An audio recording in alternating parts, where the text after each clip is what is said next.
Hello sports fans, and welcome to Super Sports Central. Today, we're going over my Week 10 UFL Power Rankings.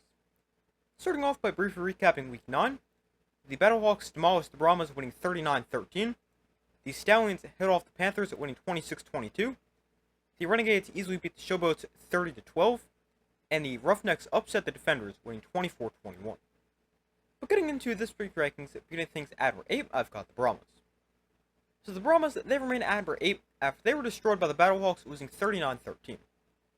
The Brahmas, they kept this game somewhat close in the first half, but they were destroyed in the second half. They started Kellen Mond at quarterback, and he wasn't great, throwing for just 103 yards, although I do think he was a little bit better than his stat line may suggest, because he did make some nice throws into tight windows, and he did have a couple of touchdown passes dropped.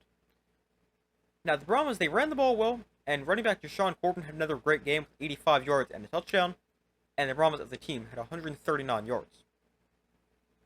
Then the defense for the Brahmas, they were terrible once again. They allowed 39 points, which is most allowed by any team yet this season, and they were terrible against the pass and the run. But another bad game for the Brahmas, they fall to 1-8, and they remain at number 8 in my power rankings. Coming in at number 7, I've got the Showboats. So the Showboats check in at number 7 after they lost to the Renegades at 30-12. And this was not a very good performance for Memphis. Their offense was terrible with just 12 points and 173 total yards, and E.J. Perry got the start at quarterback, and he did not play that well. He completed under half his passes for just 89 yards, and he was actually benched midway through this game for Dresser Wynn, although Wynn also struggled as he went just 7 of 16 for 83 yards and an interception. The Showboats, they were also terrible on the ground with just 42 rushing yards, and then their defense was not good, allowing 30 points and 336 total yards. But another bad game for the Showboats. Quarterback continues to be a problem for them, and after a loss to the Renegades, they're at number 7. Coming to at number 6, I've got the Roughnecks.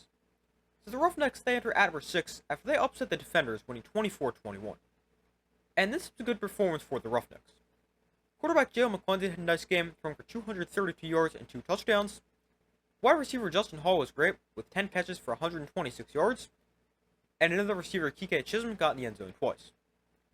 The Roughnecks, they also ran the ball really effectively with 107 yards and a touchdown on 5.6 yards per carry, and they were led by running back Ryan Wingard, who had 80 yards on just 8 carries. Then the defense for the Roughnecks, they were okay.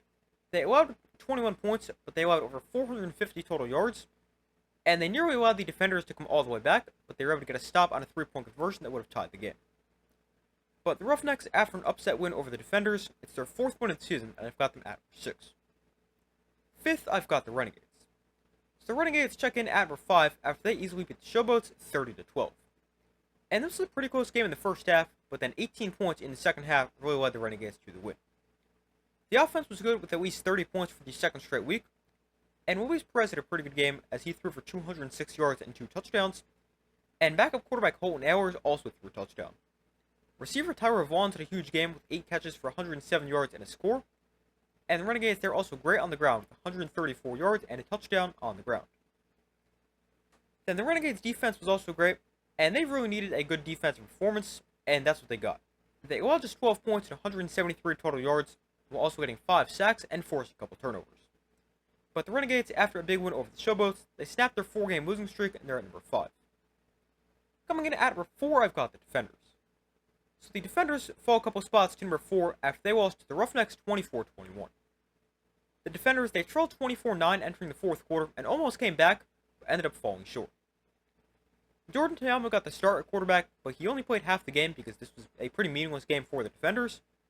But Tayama did have a pretty good first half, 165 yards and a touchdown.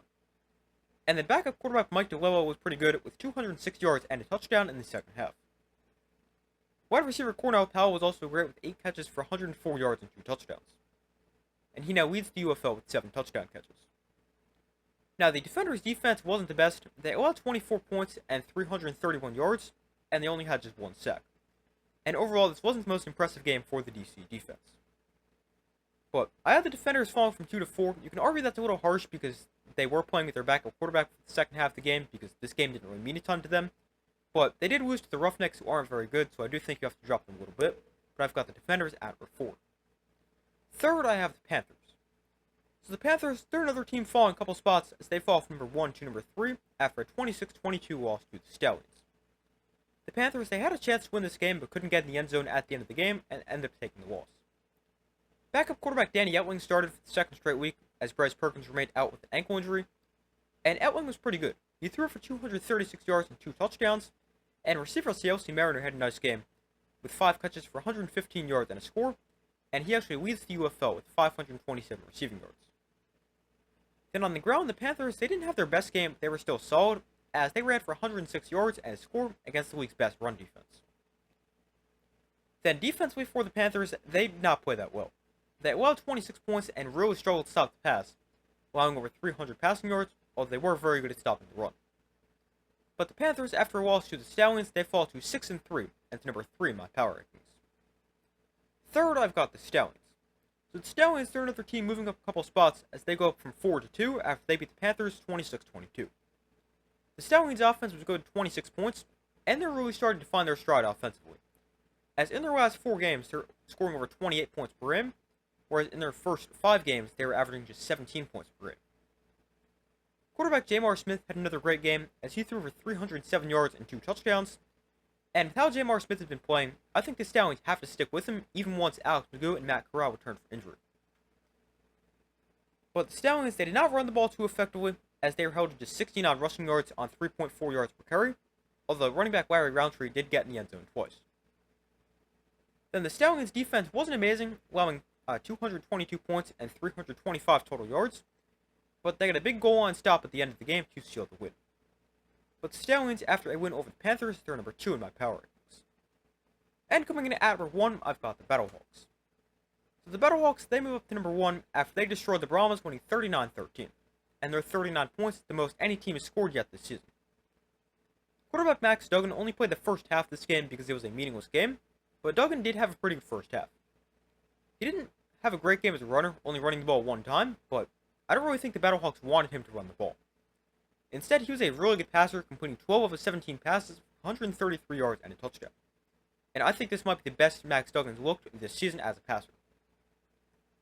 Backup quarterback Brandon Silvers played the second half, and he was pretty good with 100 yards and a score. And the Battlehawks, they were also great on the ground with 169 yards and 2 touchdowns on 5.3 yards per attempt. Then on the defensive side of things, the Battlehawks, they were also great. They allowed just 13 points, 3 points in the second half. And the Battlehawks, after a dominant win over the Brahmas, they've now won 5 straight games, and they're number 1 in my power rankings. But those are my Week 10 UFL power rankings, and thank you guys for watching. Be sure to like this video, subscribe, turn notifications. I do my best to post as often as possible, and I will see you in the next video.